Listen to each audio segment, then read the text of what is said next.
प्यारे बच्चों, विक्रम वेताल की कहानियाँ सभी बच्चों को बहुत अच्छी लगती हैं। ये बड़ों को ही बहुत ज़्यादा भाती हैं।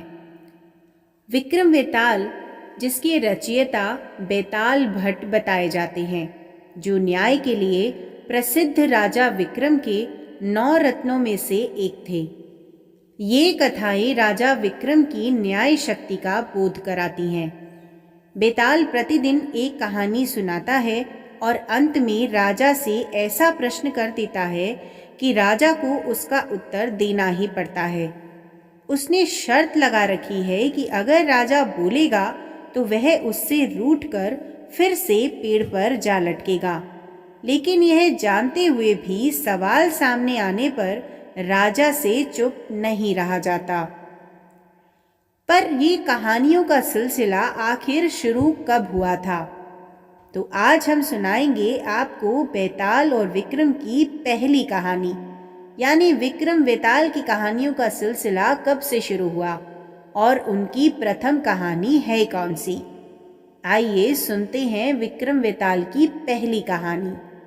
और हाँ, एक बात और, हमारे इस चैनल को सब्सक्राइब ज़रूर करें, क्योंकि अब हम बहुत ही ज़्यादा मज़ेदार रोचक कहानियाँ विक्रम वेताल की आगे भी लाते रहेंगे और इसके अलावा भी बहुत सारी मनोरंजन से भरपूर कहानियाँ आपको हमारी तरफ से मिलती रहेंगी। तो इस चैनल को सब्सक्राइब करना बिल्कुल ना भूलें। आइए शुरू करते हैं हमारी पहली विक्रम वेताल की कहानी। बहुत पुरानी बात है। धारा नगरी में गंधर्व सेन नाम के एक राजा राज करते थे। उसकी 4 रानियां थीं। उसके 6 लड़के थे, जो सब के सब बड़े ही चतुर और बलवान थे। संयोग से एक दिन राजा की मृत्यु हो गई और उनकी जगह उनका बड़ा बेटा शंख गद्दी पर बैठा। उसने कुछ दिन राज किया, लेकिन छोटे भाई विक्रम ने उसे मार डाला और स्वयं राजा बन बैठा। उसका राज्य दिनों दिन बढ़ता गया और वह सारे जम्बू द्वीप का राजा बन बैठा। एक दिन उसके मन में आया कि उसे घूमकर सैर करनी चाहिए और जिन देशों के नाम उसने सुने हैं उन्हें देखना चाहिए। सो वह अपनी गद्दी अपने छोटे भाई भृतहरि को सौंपकर योगी बनकर राज्य से निकल पड़ा। उस नगर में एक ब्राह्मण तपस्या करता था। एक दिन देवता ने प्रसन्न होकर उसे एक फल दिया और कहा कि इसे जो भी खाएगा वह अमर हो जाएगा। ब्राह्मण ने वह फल लाकर अपनी पत्नी को दिया और देवता की बात भी बता दी। ब्राह्मणी बोली, हम अमर होकर क्या करेंगे? हमेशा भीख मांगते रहेंगे। इससे तो मरना ही अच्छा है।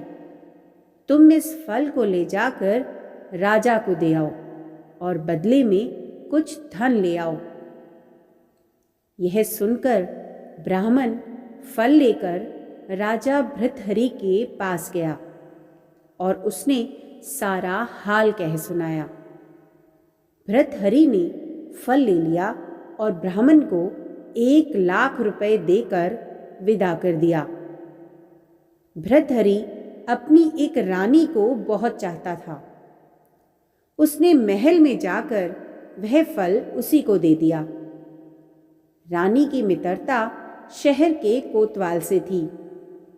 उसने वह फल कोतवाल को दे दिया। कोतवाल एक वैश्या के पास जाया करता था। वह उस फल को उसने वैश्या को दे आया।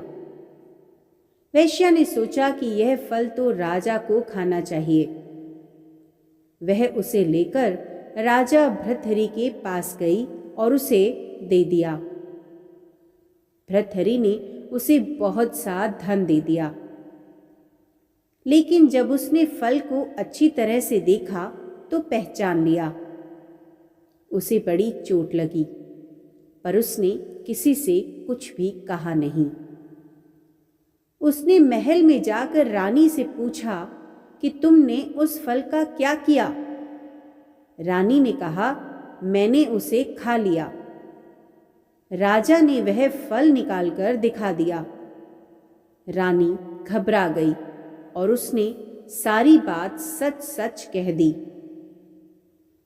भर्तहरि ने पता लगाया तो उसे पूरी बात ठीक ठाक मालूम हो गई। वह इससे बहुत दुखी हुआ। उसने सोचा, यह दुनिया माया जाल है, इसमें अपना कोई नहीं। वह फल लेकर बाहर आया और उसे धुलवाकर स्वयं खा लिया।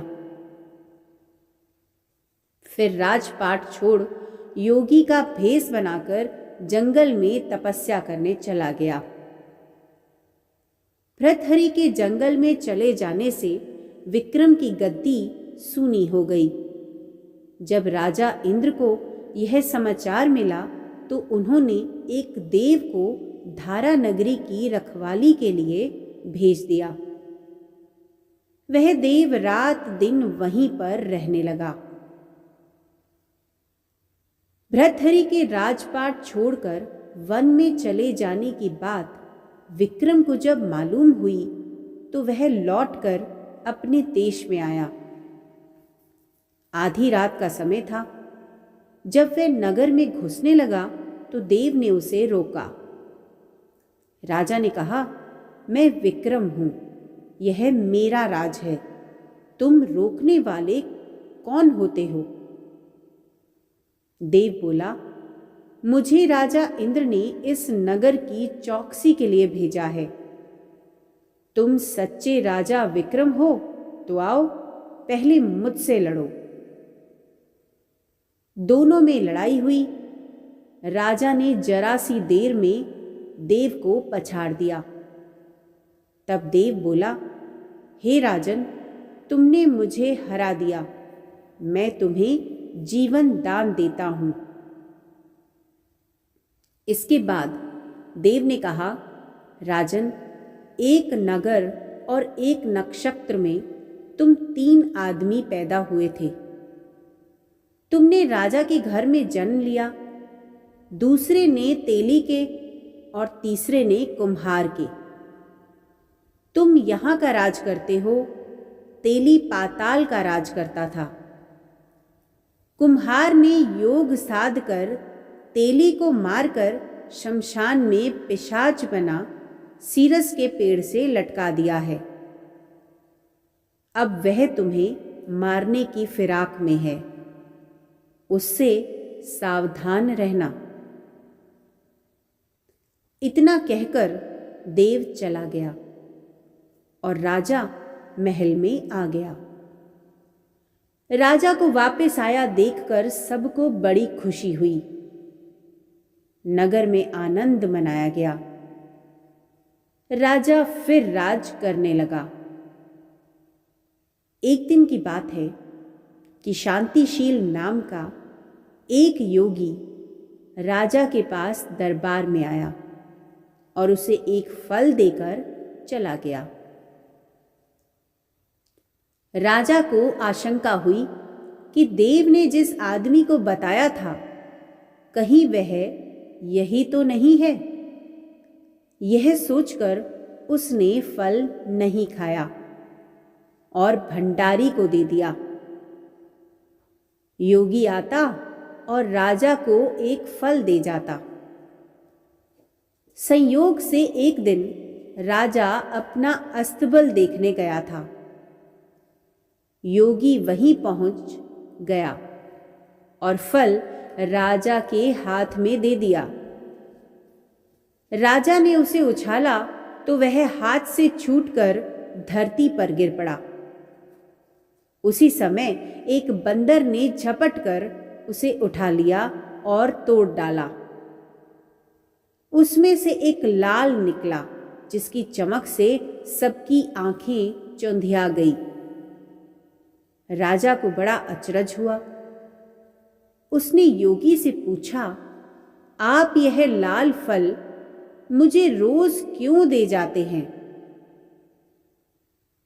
योगी ने जवाब दिया, महाराज, राजा, गुरु, ज्योतिषी, वैद्य और बेटी, इनके घर कभी खाली हाथ नहीं जाना चाहिए।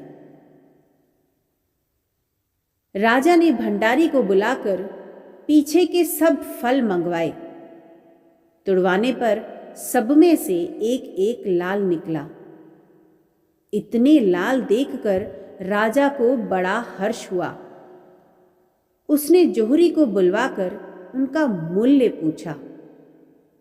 जोहरी बोला, महाराज, ये लाल इतने कीमती हैं कि इनका मोल करोड़ों रुपए में भी नहीं आंका जा सकता।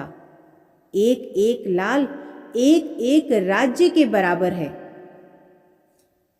यह सुनकर राजा योगी का हाथ पकड़कर गद्दी पर ले गया। बोला, योगीराज, आप सुनी हुई बुरी बातें दूसरों के सामने नहीं कही जाती।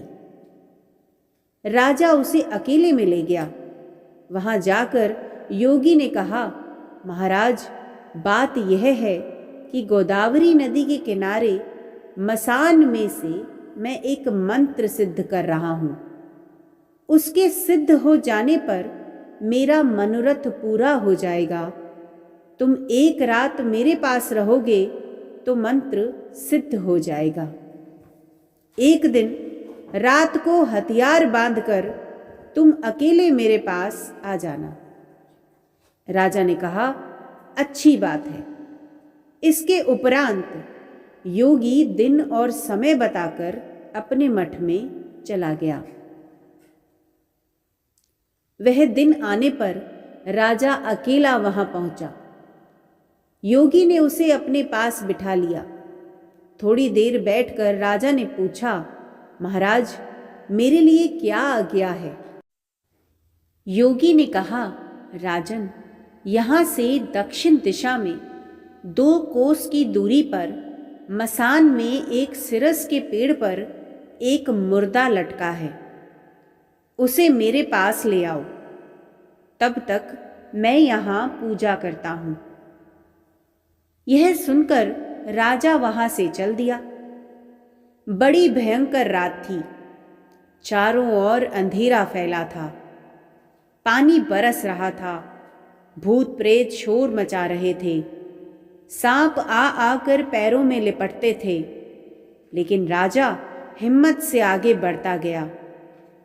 जब वह मसान में पहुंचा तो देखता क्या है कि शेर दहाड़ रहे हैं, हाथी चिंघाड़ रहे हैं, भूत प्रेत आदमियों को मार रहे हैं। राजा बेधड़क चलता गया और सिरस के पेड़ के पास पहुंच गया।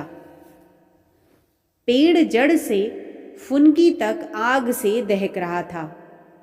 राजा ने सोचा, हो ना हो यह वही योगी है जिसकी बात देव ने बताई थी। पेड़ पर रस्सी से बंधा मुर्दा लटक रहा था। राजा पेड़ पर चढ़ गया और तलवार से रस्सी काट दी।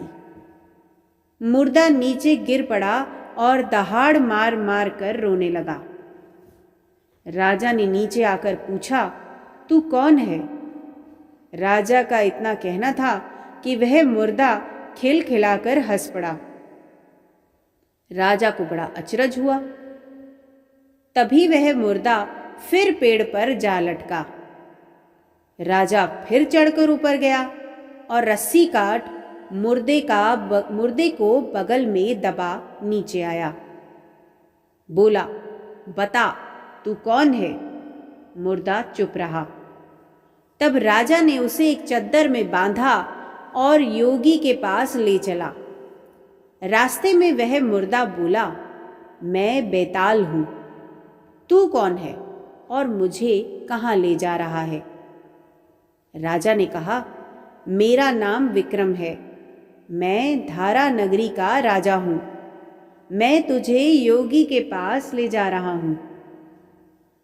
बेताल बोला, मैं एक शर्त पर चलूँगा। अगर तू रास्ते में बोलेगा तो मैं लौट कर पेड़ पर जा लटकूंगा। राजा ने उसकी बात मान ली। फिर बैताल बोला, पंडित, चतुर और ज्ञानी, इनके दिन अच्छी अच्छी बातों में बीतते हैं, जबकि मूर्खों के दिन कलह और नींद में। अच्छा होगा कि हमारी राह भली बातों के चर्चा में बीत जाए। मैं तुझे एक कहानी सुनाता हूं, ले सुन। काशी में प्रताप मुकुट नाम का राजा राज्य करता था। उसके वज्र मुकुट नाम का एक बेटा था। एक दिन राजकुमार दीवान के लड़के को साथ लेकर शिकार खेलने जंगल गया। घूमते घूमते उन्हें तालाब मिला। उसके पानी में कमल खिले थे और हंस किलोल कर रहे थे। किनारों पर घने पेड़ थे जिन पर पक्षी चहचहा रहे थे। दोनों मित्र वहां रुक गए और तालाब के पानी में हाथ मुंह धोकर ऊपर महादेव के मंदिर पर गए। घोड़ों को उन्होंने मंदिर के बाहर बांध दिया। वो मंदिर में दर्शन करके बाहर आए तो देखते क्या है कि तालाब के किनारे राजकुमारी अपनी सहेलियों के साथ स्नान करने आई हैं। दीवान का लड़का तो वहीं एक पेड़ के नीचे बैठा रहा, पर राजकुमार से रहा ना गया। वह आगे बढ़ गया। राजकुमारी ने उसकी ओर देखा तो वह उस पर मोहित हो गया। राजकुमारी भी उसकी तरफ देखती रही। फिर उसने किया क्या कि जूड़े में से कमल का फूल निकाला, कान से लगाया, दांत से कुतरा, पैर के नीचे दबाया और फिर छाती से लगा अपनी सखियों के साथ चली गई। उसके जाने पर राजकुमार निराश हो अपने मित्र के पास आया और सब हाल सुनाकर बोला, मैं इस राजकुमारी के बिना अब नहीं रह सकता, पर मुझे ना तो उसका नाम मालूम है और ना ही ठिकाना। वह मुझे कैसे मिलेगी? दीवान के लड़के ने कहा, राजकुमार, आप इतना घबराएं नहीं, वह सब कुछ तो बता कर गई है। राजकुमार ने पूछा, कैसे? वह बोला, उसने कमल का फूल सिर से उतारकर कानों से लगाया तो उसने बताया कि मैं कर्नाटक की रहने वाली हूं। दांत से कुतरा तो इसका मतलब था कि मैं दंतबाट राजा की बेटी हूं। पांव से दबाने का अर्थ था कि मेरा नाम पद्मावती है। और छाती से लगाकर उसने बताया कि तुम मेरे दिल में बस गए हो। इतना सुनना था कि राजकुमार खुशी से फूल उठा।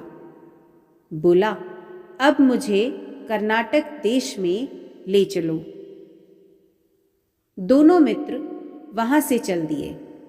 घूमते फिरते सैर करते दोनों कई दिन बाद वहां पहुंचे। राजा के महल के पास गए तो एक बुढ़िया अपने द्वार पर बैठी चरखा कातती मिली। उसके पास जाकर दोनों घोड़े से उतर पड़े और फिर बोले, माई, हम सौदागर हैं, हमारा सामान पीछे आ रहा है, हमें रहने को थोड़ी जगह दे दो। उनकी शक्ल सूरत देखकर और बात सुनकर बुढ़िया के मन में ममता उमड़ आई। बोली, बेटा, तुम्हारा घर है, जब तक जी में आए रहो। दोनों वहीं पर ठहर गए। दीवान के बेटे ने उससे पूछा, माई, तुम क्या करती हो? तुम्हारे घर में कौन कौन है? तुम्हारी गुजर कैसे होती है? बुढ़िया ने जवाब दिया, बेटा, मेरा एक बेटा है जो राजा की चाकरी में है। मैं राजा की बेटी पद्मावती की धाय थी। बूढ़ी हो जाने से अब घर में रहती हूँ। राजा खाने पीने को दे देता है। दिन में एक बार राजकुमारी को देखने महल में जाती हूँ। राजकुमार ने बुढ़िया को कुछ धन दिया और कहा, माई, कल तुम वहां जाओ तो राजकुमारी से कह देना कि जेठ सुदी पंचमी को तुम्हें तालाब पर जो राजकुमार मिला था वह आ गया है। अगले दिन जब बुढ़िया राजमहल गई तो उसने राजकुमार का संदेशा उसे दे दिया। सुनते ही राजकुमारी ने गुस्सा होकर हाथों में चंदन लगाकर उसके गाल पर तमाचा मारा और कहा, मेरे घर से निकल जा। बुढ़िया ने घर आकर सब हाल राजकुमार को कह सुनाया। राजकुमार हक्का बक्का रह गया। तब उसके मित्र ने कहा, राजकुमार, आप घबराए नहीं, उसकी बातों को समझें। उसने देसों उंगलियां सफेद चंदन में मारी। इससे उसका मतलब ये है कि अभी 10 रोज चांदनी के हैं। उनके बीतने पर मैं अंधेरी रात में मिलूंगी।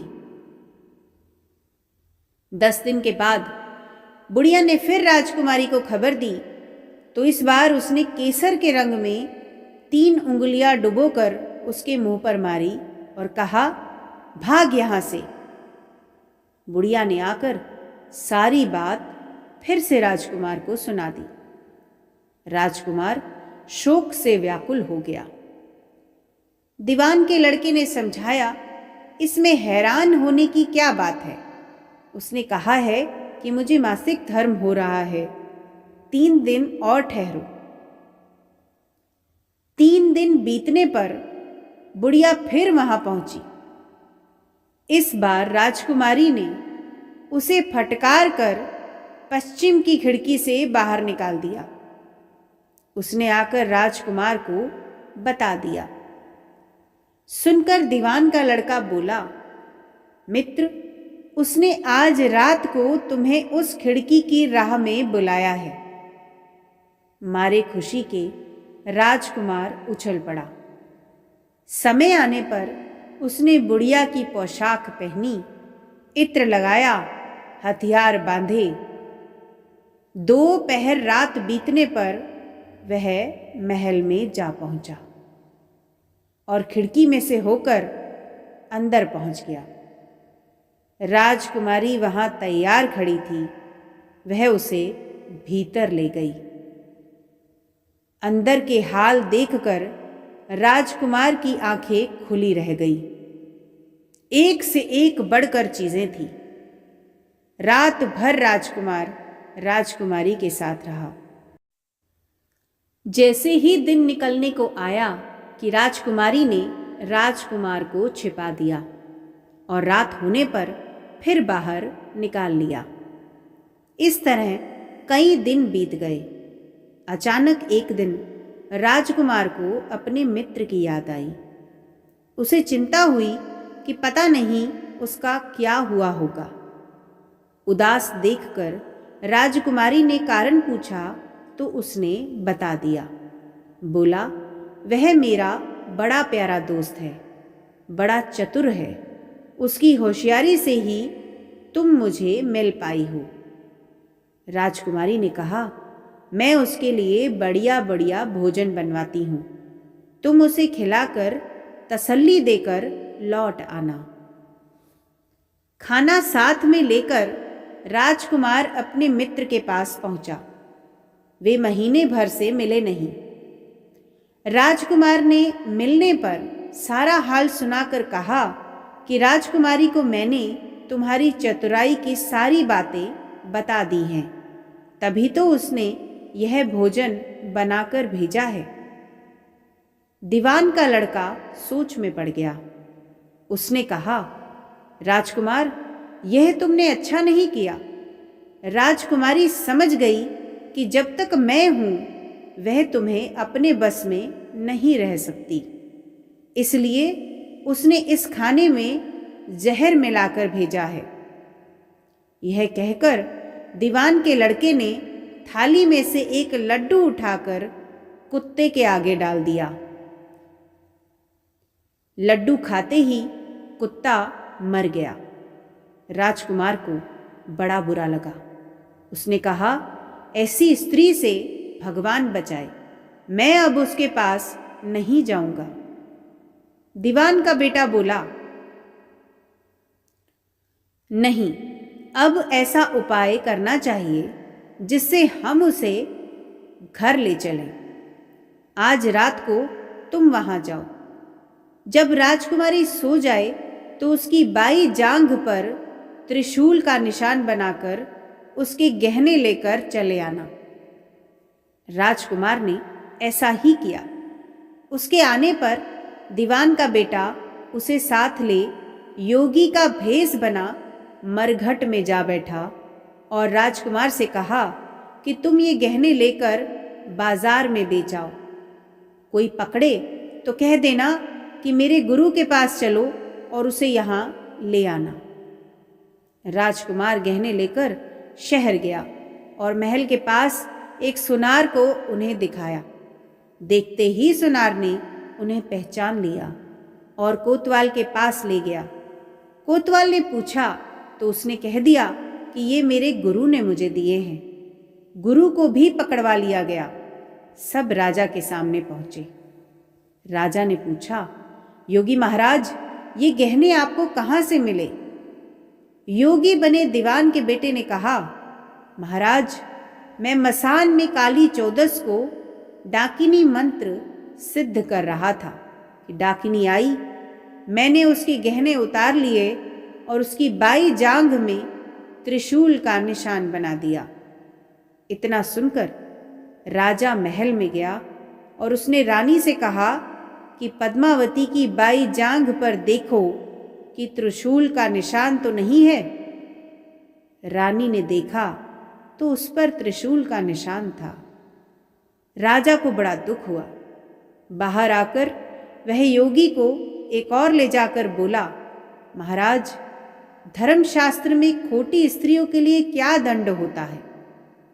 योगी ने जवाब दिया, राजन, ब्राह्मण, गौ, स्त्री, लड़का और अपने आश्रय में रहने वाले से कोई खोटा काम हो जाए तो उसे देश निकाला दे देना चाहिए। यह सुनकर राजा ने पद्मावती को डोली में बिठाकर जंगल में छुड़वा दिया। राजकुमार और दीवान का बेटा तो ताक में ही बैठे थे। राजकुमारी को अकेली पाकर साथ ले अपने नगर में लौट आए और आनंद से रहने लगे। इतनी बात सुनाकर बेताल बोला, राजन, यह बताओ कि पाप किसको लगा है? राजा ने कहा, पाप तो राजा को लगा। दीवान के बेटे ने अपने स्वामी का काम किया। कोतवाल ने राजा को कहना माना और राजकुमार ने अपना मनोरथ सिद्ध किया। राजा ने पाप किया जो बिना विचारे उसे देश निकाला दे दिया। राजा का इतना कहना था कि बेताल फिर उस पेड़ पर जा लटका। राजा वापस गया और बेताल को लेकर चल दिया।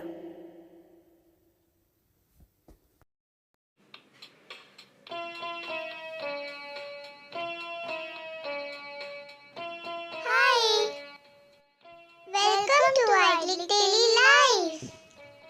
For more videos, please like, subscribe and share. प्यारे बच्चों, विक्रम वेताल की कहानियाँ सभी बच्चों को बहुत अच्छी लगती हैं। ये बड़ों को ही बहुत ज़्यादा भाती हैं। विक्रम वेताल, जिसके रचयिता बेताल भट्ट बताए जाते हैं, जो न्याय के लिए प्रसिद्ध राजा विक्रम के 9 रत्नों में से एक थे। ये कथाएं राजा विक्रम की न्याय शक्ति का बोध कराती हैं।